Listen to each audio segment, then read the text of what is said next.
지금 한국 예능판의 가장 뜨거운 전장은 아이돌이 아니라 트로트입니다. TV조선이 불을 붙인 오디션 대전은 K트로트판 못지않은 팬덤 경제를 만들어냈고 방송사들은 시청률과 자존심을 걸고 매 시즌 새 카드를 꺼내들고 있죠. 그런데 최근 이 전쟁의 흐름을 바꿀 만한 사례가 등장했습니다. 우승 트로피 하나로 끝나는 이야기가 아니라 한 방송사가 우리의 얼굴로 삼을 만큼 장기 프로젝트의 중심에 선 인물 바로 MBN 현역가왕 초대 챔피언 빈혜서입니다. 방송가에서 방송사의 딸, 아들이라는 말은 단순한 애칭이 아닙니다. 채널의 정체성과 브랜드를 대표하는 존재, 편성부터 보도까지 구글을 넘어 전사적 지원이 붙는 축의 상징이죠. MBN이 빈혜서를 대하는 방식은 이 표현을 현실로 만든다 해도 과언이 아닙니다. 보통 오디션 우승자에게 주어지는 혜택은 축하 인터뷰, 몇몇 예능 출연, 스핀오프 기획 정도가 상한선이지만 빈혜서 앞에선 룰이 바뀌었습니다. 우승 직후 MBN 메인 뉴스 블록에서 이례적으로 긴 시간 동안 그녀의 여정을 다뤘고 단순 우승 소식이 아니라 한 소녀가 어떻게 현역가왕에 올라섰는지를 서사로 정돈했죠. 스포츠 금메달리스트나 국가적 이슈 인물에게나 허락되던 편집입니다. 보도국까지 합류한 지원 사격, 방송사가 한 아티스트의 정당성을 공론장에 새겨넣는 방식입니다. 디지털 쪽의 드라이브는 더 노골적입니다. MBN 공식 유튜브와 엔터 계열 채널에는 빈혜서 전용 플레이리스트가 신설됐고 방송 풀샷, 클로즈업, 연습실 룸톤, 리허설 캠, 무대 뒤 짧은 대화까지 팬덤이 원하는 떡밥이 빠르게 큐레이션됩니다. 업로드 리듬도 규칙적입니다. 본방 다음 날 하이라이트, 주 중반 비하인드, 주말에는 롱폼 인터뷰, 알고리즘이 좋아하는 주기와 길이를 정확히 맞추며 빈혜서라는 키워드를 하나의 독립 채널처럼 굴리는 셈이죠. 다른 오디션 우승자들과 비교해도 이 정도의 개인화된 디지털 설계는 전례를 찾기 어려운 수준입니다. MBN의 무대 연출은 더 치밀합니다. 한일 가왕전이란 빅 이벤트에서 빈혜서는 명목상 한 팀의 일원이었지만 카메라의 문법은 달랐습니다. 단체 탑7이 라인업을 펼칠 때도 렌즈는 유독 그녀의 표정 변주를 오래 잡고 인터뷰 마이크는 늘 가장 먼저 그녀에게 돌아갑니다. 결승 주차의 하이라이트 곡의 세트의 요비부터 피날레까지 스토리텔링의 중심축을 빈혜서에게 배치했습니다. 화이트 스모그와 필라이트를 낮춰 얼굴의 그림자를 살리는 촬영, 후반 드랍에 맞춘 풀샷, 크레인 돌리의 3단 전환, 음향은 현장 잔향을 남겨 라이브 감도를 밀어올리는 선택, 같은 회차라도 그녀가 선 무대의 스케일과 트리트먼트는 명백히 차원이 달랐습니다. 시청자는 자연스럽게 한국팀의 해결사 이미지를 읽어냈고 그녀의 목소리는 국내를 넘어 국제 무대에서도 통할 수 있음을 화면이 먼저 증명했습니다. 이 정도의 올인에는 이유가 있습니다. 감정이 아니라 숫자와 데이터의 판단 말이죠. 빈혜서는 이미 TV조선 오디션 출연 당시 전국구 투표에서 압도적 지지를 받았고 도중 하차 후에도 지지 곡선이 꺾이지 않은 드문 사례였습니다. 대중의 아쉬움과 팬덤의 부채감이 결합해 다음 무대가 열리기만 기다리는 상태. MBN은 그 파동을 정확히 읽었습니다. 위험은 낮고 기대치는 높았죠.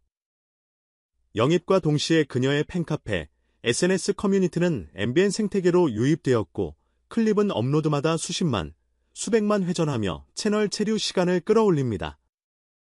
방송사가 가장 갈망하는 충성도 높은 반복 시청이 한 사람의 이름으로 달성되는 순간입니다. 광고 시장도 반응합니다. 빈혜서의 이미지는 10대의 맑음과 중견 가수의 깊이를 동시에 갖고 있어 타깃이 넓고 거부감이 적습니다. 건강식품부터 패션, 리빙까지 범용성이 열린 모델, 캠페인 단위가 아니라 브랜드 장기 파트너십으로 연결될 확률이 높죠. 방송사 입장에선 시청률과 화제성에 더해 부가 수익 창구까지 안정적으로 확보하는 셈입니다. 단순히 잘 부르는 우승자가 아니라 시청, 디지털, 광고를 동시에 돌리는 3축 엔진, 방송사가 왜 방송사의 호칭을 얹으려 하는지 설명이 됩니다. 이 프로젝트의 본질은 서사입니다. 오디션의 스토리는 보통 우승과 함께 끝나지만 MBN은 우승 이후의 이야기를 더 중요하게 다룹니다. 고향의 바닷바람을 타고 자라온 소녀가 대형 무대에 서기까지가 아니라 대형 무대에 선 뒤 어떤 사람이 되어가는지, 무대가 없는 날엔 무엇을 보고 어떤 사람을 만나고 어떤 목소리를 남기는지, 그래서 빈에서 콘텐츠의 클로즈업은 노래할 때보다 노래하지 않을 때 더 자주 들어갑니다. 리허설 후 남은 악보 위 자필 메모, 동료의 무대를 지켜보는 눈빛, 팬에게 건네는 짧은 사인 속 문장, 인간 빈에서를 충분히 보여줄수록 가수 빈에서의 신뢰도는 기하급수적으로 올라갑니다. 팬은 가수를 사랑하고 브랜드는 그 사랑을 산다는 간단한 진리를 아는 전략입니다. 무대 밖 제작 생태계도 바쁘게 움직입니다. 예능 출연은 물꼬를 텄고, 교양 장르에선 내레이션, 테마 다큐에 러브콜이 오가고 있습니다. 음악 쪽은 더 분주합니다. 트로트 정통 싱글과 함께 발라드 호흡의 크로스오버, OST 협업, 시즌 콘서트 패키지, 아시아 팬미팅 라인까지 모두를 한 해에 몰아넣진 않겠지만 지금이 아니라 길게 본다는 전망은 분명합니다. 언젠가 심사위원석에 앉거나 어린 참가자의 손을 잡고 무대 중앙까지 동행하는 날도 멀지 않아 보입니다. 한 명의 우승자에서 하나의 IP로, 가수에서 플랫폼으로 확장하는 그림입니다. 여기서 흥미로운 질문 하나. 왜 하필 지금일까요? 이유는 명확합니다. 스트리밍 플랫폼이 강해지고 방송사의 프라임 시청 습관이 분절되는 시기, 채널은 프로그램 단위 경쟁만으로 버티기 어렵습니다. 그래서 사람이 필요합니다. 브랜드를 들고 이 콘텐츠, 저 콘텐츠를 가로지르며 끌어주는 얼굴, 하루에 한 번, 일주일에 몇 번씩 시청자와 만날 명분을 만들어주는 이름, 빈에서는 MBN에게 그 역할에 최적해입니다. 신뢰와 선호가 만들어낸 재방문 습관, 그 습관이 곧 채널 체력입니다. 물론 질문은 남습니다. 한 사람에게 집중된 스포트라이트가 부담으로 돌아오지 않을까? 고유한 개성이 상업 설계에 닳지 않을까? 그래서 더 중요한 건 속도가 아니라 결입니다. MBN이 지금까지 잘해온 건 과속이 아니라 균형입니다. 무대를 키우되 과장하지 않고 노출을 늘리되 휴식에 숨을 남겨둡니다. 가장 극적인 장면을 보여준 뒤엔 가장 소박한 일상을 보여주고 팬의 환호 다음엔 팬의 편지를 읽습니다. 이 완급 조절이 흔들리지 않는 한 빈에서의 서사는 더 넓게, 더 오래 흐를 겁니다. 올해의 관전 포인트를 꼽으라면 3가지. 첫째, 음악의 폭입니다. 정통 트로트의 단단함을 유지하면서도 발라드, 포크, 재지적 색채를 얼마나 자연스럽게 끌어올지. 둘째, 스토리텔링의 밀도, 방송과 디지털, 공연과 다큐를 관통하는 빈에서의 문장을 어떤 톤으로 이어붙일지. 셋째, 커뮤니티의 자율성.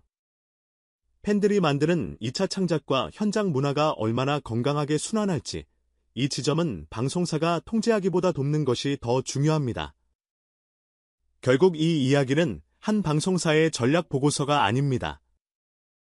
한 사람의 목소리가 시대의 감정과 만날 때 미디어가 무엇을 할 수 있는가에 대한 답안지입니다. 방송사의 딸이라는 말이 어떤 누림이 아니라 어떤 책임인지, 그리고 그 책임을 어떻게 즐거움으로 바꿀 수 있는지. 빈에서는 지금 그 문제를 무대 위에서 푸는 중입니다.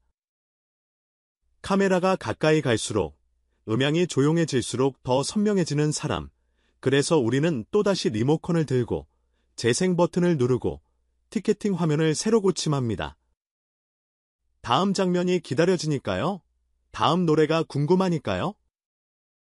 그리고 다음날 아침 포털 메인에 또 한 번 그녀의 이름이 걸릴 때 우리는 알게 될 겁니다. 이 서사는 우연이 아니라 설계였고, 설계였지만 결국 진심이 이겼다는. 지금 이 순간에도 그녀의 플레이리스트에는 새 영상이 올라오고 연습실의 조명은 다시 켜지고 있을 겁니다. 무대는 늘 단 한 곡으로 바뀝니다. 오늘의 한 곡, 그리고 그 곡의 주인공이 누군지는 이미 충분히 증명됐습니다. MBN이 왜 우리의 얼굴은 빙의소라고 말하는지 화면이 먼저 답하고 있으니까요. 팬들의 박수는 준비되어 있습니다. 이제 남은 건 다음 무대에서 또 한 번 마음을 데려가는 일. 그게 그녀가 가장 잘하는 일입니다. 그리고 우리가 가장 기다리는 장면입니다.